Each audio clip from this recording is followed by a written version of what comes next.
Alex Periera has addressed concerns surrounding his preparation for his upcoming light heavyweight title defense against Magomed Ankalaev at UFC 313.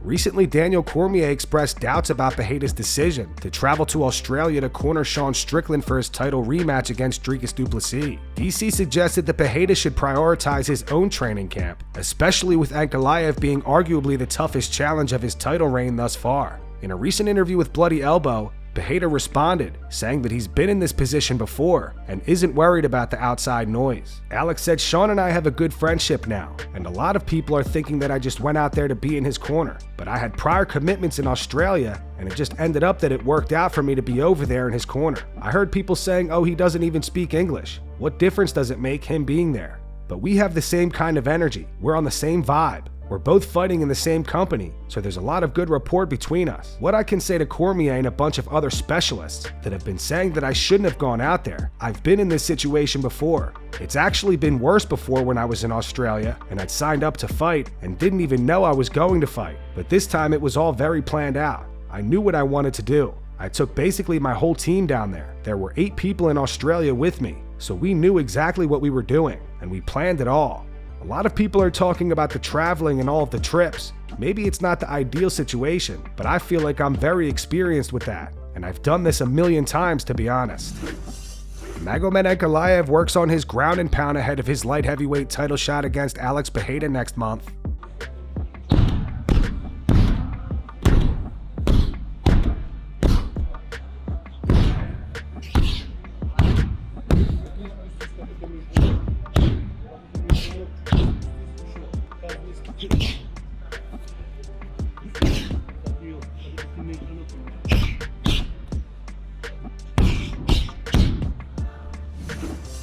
On to some fight announcements. A heavyweight showdown between Sergey Spivak and Shamil Gaziev is set for UFC Qatar on May 17th. Spivak looks to bounce back after suffering a first-round TKO loss to Jailton Almeida in January. Gaziev enters the matchup with momentum, coming off a first-round TKO victory over Thomas Peterson at UFC Saudi Arabia earlier this month. He holds a record of 14-1, with his only professional loss coming from Jairzinho Rozenstruik.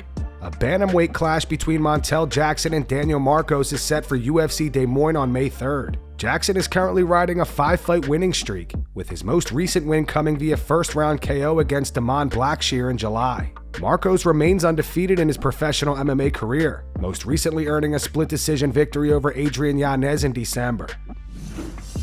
Joaquin Buckley is absolutely determined to become the UFC welterweight champion. During an Instagram live session, an emotional Buckley opened up about his championship aspirations while addressing the current title holder Belal Muhammad. Despite criticism from MMA fans, Buckley defended Belal, calling him one of the best fighters in the world. However, while showing respect for the champ, Buckley made his intentions clear that he's coming for the welterweight title. For Buckley, becoming a champion isn't just about legacy, it's about creating a better life for his family. I'm like this close to becoming a world champion, man. And I see everybody, they getting blessed, they having great opportunities, man. But I got a list of names that I want to get, bro. Right? I got a list of names that I want to get. So I got one more name to get before I get to that belt. But shout out to Belal, man, because I really think Belal gonna do it. I know he gonna beat JDM, right? And not because I feel like JDM ain't got the talents, but he got the skill sets, but it's right here. Don't nobody treat that man like a champion. How you gonna deny a person that on a 12-fight winning streak, that dominated the last champion that had the belt when it came to Leon Ellis, you know? Like, a lot of y'all be playing with Belal, and that's exactly why he wins, because y'all don't actually believe in his talents. But I'm gonna tell you, I know Belal is a champion. I know he's one of the best in the world. That's why I'm not gonna play with his ass. Every motherfucking day I'm working, bro. I'm putting in all this motherfucking sweat, dog. All this motherfucking time, man, to show this motherfucker, bro, that I know who you is. But I want what you got. I want exactly what you got, man. I'm trying to change my motherfucking life, bro. This is real shit, man. I'm trying to take care of my motherfucking grandmother. It takes 24-hour service to take care of my granny, bro. Get the services for my kid. Everything. My is sweet. 15 fights. Still ain't sweet. I want all of that, man. I'm not playing with no motherfucking body, bro. When I say I really want to hurt somebody, that's exactly what the I'm gonna do, because y'all keep playing. There's a different type of game.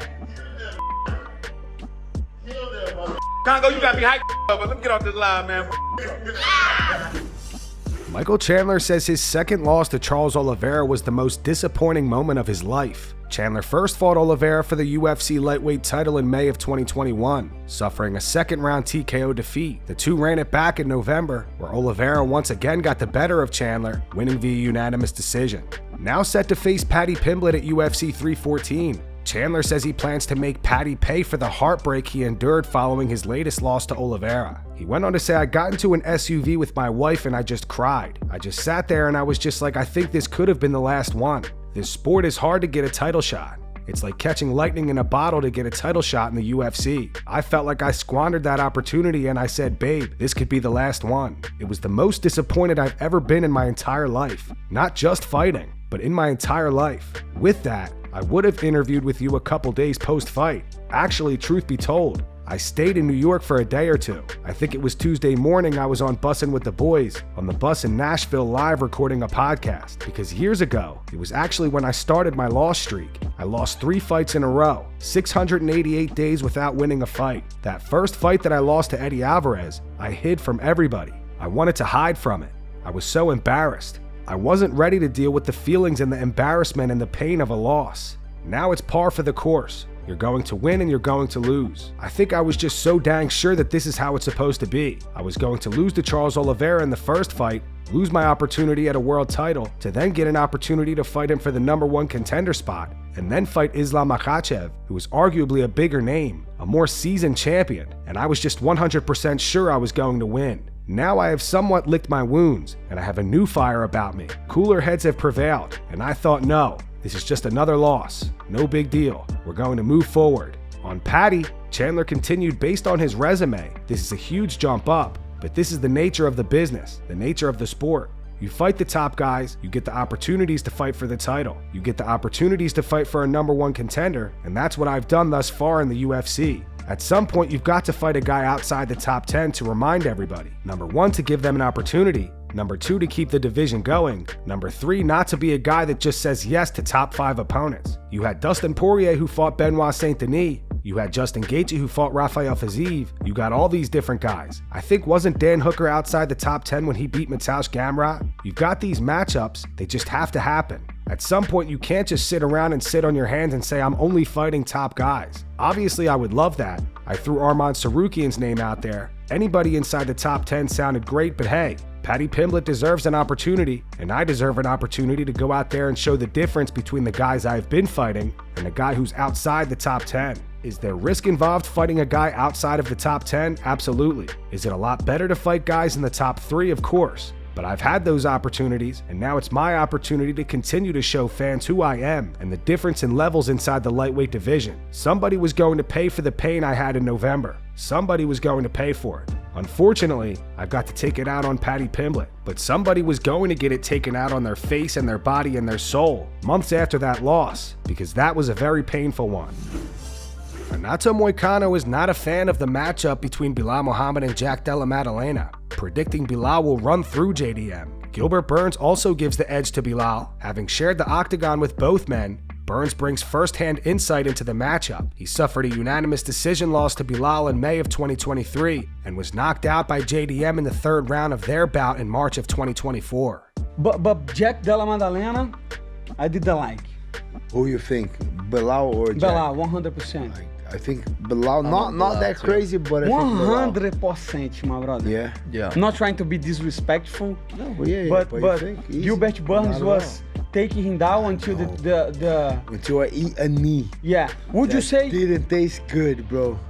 You would say you have better wrestling than Belal Muhammad? I would say I have better grappling. I think Belal wrestling is good. Is but better. Belal has the best, one of the, if not the best, is one of the best takedown defense. Yeah. You know, Jack Della Maddalena is not gonna try to wrestle him down. But Belal can wrestle, bro. That's what I'm saying. So I think I was trying to be disrespectful for him and he didn't understand. If Gilbert Burns can take you down, Belal Muhammad will take you down. I'm joking, my brother. Just a joke. Level. Hey, catch weight. All right. Catch weight. All right. Dustin Poirier has shared his perspective on whether or not Conor McGregor will ever return to the UFC. McGregor's last 2 appearances in the octagon resulted in 2 ugly losses to Poirier. In January of 2021, McGregor was knocked out in the 2nd round, and later that year, he suffered a first-round TKO loss after breaking his leg. Despite the intense rivalry between the two, Poirier believes that if anyone has the ability to regroup, refocus, and make a successful comeback, it's Conor McGregor. Dustin says nah, because if I fought him again, it would just be for the money. It felt so nice. I whipped him twice. It would just be for the money, and the money would be incredible. I don't know if he's ever going to come back. I was his last 2 fights. That was years ago, and he still hasn't fought. I just think he's one of those guys who is addicted to the limelight. He just wants to be in the mix and in social media. Maybe he does come back, but I just think that he has an addiction to the light. Look, I love to talk trash on Conor, but if anybody can put it all together and come back, if he could find that passion and that fire and put it together, this guy can. I'm not saying anybody, but this guy can. He's special. He has something special, but only he knows when he looks in the mirror if he can really do it again. But if he believes it, I believe he could. Kamaru Usman believes Jack Della Maddalena is more than capable of defeating Belal Muhammad at UFC 315. While acknowledging Belal has the advantage in grappling, Usman feels JDM holds a significant edge in the striking department. However, Usman expressed concerns about Maddalena accepting a fight of this magnitude after a lengthy layoff. His last appearance was nearly a year ago, when he scored a 3rd-round knockout victory over Gilbert Burns. I do. I absolutely do. I think this is a sleeper. He's a sleeper guy. Like I've seen him fight, and the one thing about it, I do know how to beat a guy like that.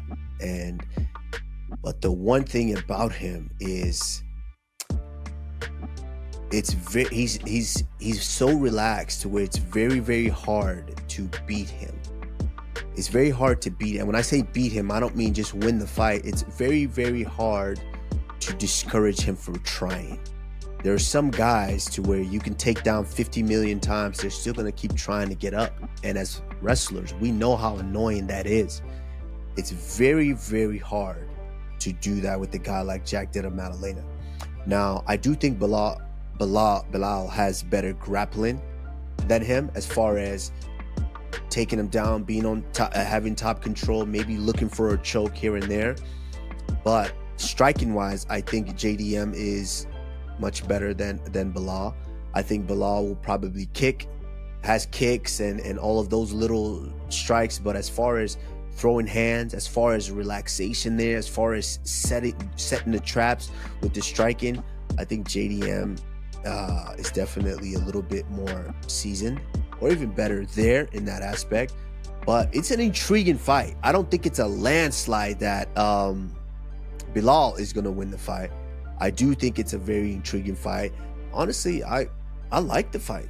The only thing that we'll mention, Henry, that I don't like is taking such a fight like this on your first fight back after such a long layoff. That's the one thing that I don't like from JDM.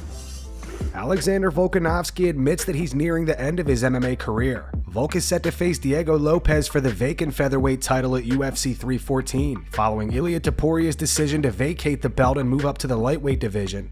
In anticipation of the fight, at 36 years old, Volkanovski has stated that he believes he only has a few more years left in the sport. He went on to say, "I don't know how much longer I have left in this. I probably could go a few more years. I'm thinking of winning the belt, then defending. Even winning, I'm thinking of, you know what, I'm done. Because how much longer do I want to do this? This ain't easy, especially to be at the level I'm at, where my expectations, my normal, is very hard work. It hurts, you're in pain, you get stuck in. That's what it takes to be elite and be the best and be at the top. I accept nothing but that, so it ain't easy. So I'm expecting to maybe have a few more, a couple more, a few more. We'll see. I'll say that now, I have a fight and I absolutely love it. You know what, give me another 7. But how much longer? I still love it, but how much longer do I want to do this to myself and my body?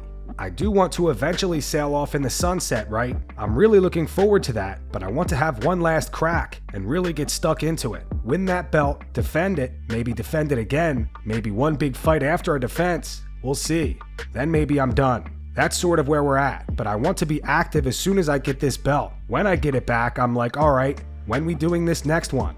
Who is it? Movsar Evloev, you ready? Let's go. A couple of months after, whatever, I'm ready. That's what I'm expecting to do. That could change. I could sit there, go in there and win. I definitely want to defend. I think I want to defend pretty quickly. I want everyone to be reminded, oh man, Volk's back. He's in there and he's already calling for undefeated fighters, telling them let's go. I'm the one dragging these guys into the octagon, hurrying them up. I want people to be reminded of that, and then we'll see where we are after that. The UFC is receiving some backlash today after it was announced that they released bantamweight fighter Taylor Lapilus. Lapilus has posted a 3-1 record since returning to the UFC in 2023 and is currently riding a 2-fight winning streak. He secured a unanimous decision victory over Cody Stamann in June and Vince Morales in September. Despite his recent success, the UFC opted to part ways with the French fighter, a decision that has sparked backlash among fans. Many are speculating that the UFC made this decision due to the fact that Lapilus's fighting style isn't the most entertaining. Now, this isn't the first time Lapilus has been released under similar circumstances. During his first UFC stint, he made his debut in 2015, compiled a 3-1 record, and was cut from the roster despite coming off a victory. The Weasel reacted saying they cut an actual good fighter on a 2-win streak because he's boring. Soon enough, they are going to start doing ladder matches. They've been leaning more towards entertainment than sport. This user writes, I hate this promotion so much. Simply disgusting and inexcusable decision, letting actually good fighters to replace with cheap labor. The sport of MMA will not be a serious sport until every single person making decisions about the UFC roster loses their jobs. Didn't see this one coming. Not the most entertaining fighter, but was at least getting wins. Don't really understand this one. 3-1. Help me get it. He was on a decent run in his first UFC stint too. UFC hate him, I guess. He's boring for sure, but stinks to get cut while being 3-1. And whether he's boring or not, or whether he will be missed or not, it does suck that he's being cut for doing his job. I don't support it. When we had Sam Alvey on the roster, going 0-8-1 in his final 9 fights, before finally getting cut. What do you guys think of this situation? Post your opinions in the comments. And that's going to wrap it up for the news. Thanks for watching. For daily MMA news and content, subscribe to Full Mount MMA and click the bell icon to be notified when we post videos. Here are the 3 top comments from last video. The first one's in reference to Henry Cejudo calling referee Jason Herzog and confronting him about not taking a point from Song Yadong after eye-poking him. It's from TFUD155. It says calling the ref is wild. The second one's from Michael McConnell. It says opening with Henry is unadvisable. And the final one's from Michael. It's in reference to Darren Till saying that he wants to make a return to the UFC. It says Till has his confidence back, thanks to his delusions and lack of competition. Those were the 3 top comments from last video. If you want to be featured in the next one, all you have to do is comment down below. And if you missed yesterday's news, click the video on screen right now to get caught up.